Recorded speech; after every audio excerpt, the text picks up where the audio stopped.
For basically all of human history, we've been completely obsessed with the secret to success, right? We've got entire libraries filled with books on philosophy, psychology, you name it, all promising to have the answer. But what if all that wisdom could be boiled down into one single powerful idea? Well, that's exactly what we're going to dig into. I mean, that's the big question, isn't it? We've all seen it. Some people just seem to soar, moving forward like it's nothing, while so many of us feel like we're running in mud, just perpetually stuck. What is the real difference between them? You know, so often, our first gut reaction is to look outside ourselves. We blame our background, our family, or we look at other people and think, they're the reason I'm not getting ahead. And look, it can feel so true. But what if that way of thinking is the very thing holding us captive? So if the answer isn't out there, then where is it? Well, it's funny. You look across thousands of years of writing, and one single truth just keeps popping up over and over again. The master key that unlocks everything. It's not in the world around you.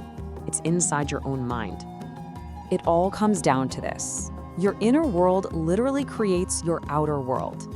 The quality of your thoughts, your deep-seated beliefs, your focus, that is what determines the quality of your life. It's the one common thread that connects ancient Stoic philosophy all the way to modern neuroscience. I mean, listen to Napoleon Hill. After studying over 500 of the most successful people who ever lived, he put it about as bluntly as you can. Everything, every building, every company, every single thing you see around you, it all started as just one thought. That's not just some nice poetic idea. It's the actual mechanism of how things get created. And today's science gives us a really powerful way to talk about this. The researcher Carol Dweck identified two basic mindsets, fixed and growth. A fixed mindset says, my talents are what they are, and that's it. So it avoids challenges. But a growth mindset, it believes that you can grow, that you can develop your abilities. It actually embraces challenges because it sees effort as the way you get better. I mean, come on, which one of those sounds like the fast track to success? And this is definitely not a new idea. We're talking 2,500 years ago. Ancient Buddhist texts were teaching the exact same thing. A well-developed mind is like a house with a rock-solid roof. The storms of life, those chaotic passions, they just can't break through. So, how does all this actually work under the hood? Well, the engine room is your subconscious mind. Think of it like a garden. It's just fertile soil. Your conscious thoughts are the seeds you plant. The thing is, the soil doesn't care what you plant. Plant seeds of fear and lack, that's what you'll harvest. Plant seeds of success and abundance, well, you get the picture. Mastering success is really about learning how to be a very deliberate gardener. But let's be real, a powerful mindset by itself isn't going to cut it. It's like having a brand new Ferrari in the driveway with no gas in the tank. It looks fantastic, but it's not going anywhere. The next piece of the puzzle, the thing that every single one of these works hammers home, is taking that mental energy and pouring it into action. This story just cuts right through all the fluff. Success can't be just a casual interest, something you think would be kind of nice. It has to be an absolute necessity. The engine of action is a burning desire, a want so intense that it'll power you through anything and everything that gets in your way. So how do you actually build a desire that strong? Well, Shiv Khera gives us a super simple practical formula. Step 1, get super clear on your goal and write it down. Step 2, figure out a plan to get there. And step 3, this is the magic part. Read your goal and your plan twice a day, every single day. You're literally programming your subconscious and keeping that fire stoked. But it's not just about grinding away. Malcolm Gladwell adds this really crucial layer to the idea. Success isn't just about your own hard work. It's also about being ready when opportunities pop up. See, true outliers are the people who get those chances, and they have the mindset and the guts to grab them with both hands. And that really drives home the whole point about action. Forget about perfection. Waiting for the perfect plan is a trap. It's so much better to just take a good plan and start moving. Action is what creates momentum. Just start. Okay, so we've got mindset and we've got action. But the really big wins in life, they rarely happen when you're all by yourself.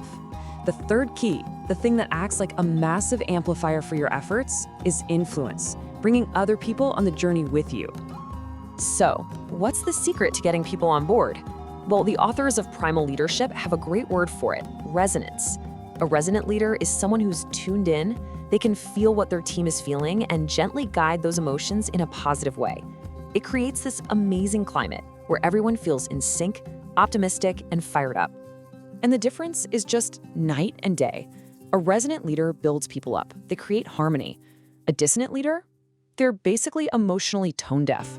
They just create friction and discord, leaving behind a trail of burned out, frustrated people. And the team's results will always reflect that emotional climate. You know, a lot of this stuff is timeless advice from people like Dale Carnegie. It's the small things that have a huge impact. Remembering people's names, making them feel valued and important, praising people instead of constantly criticizing.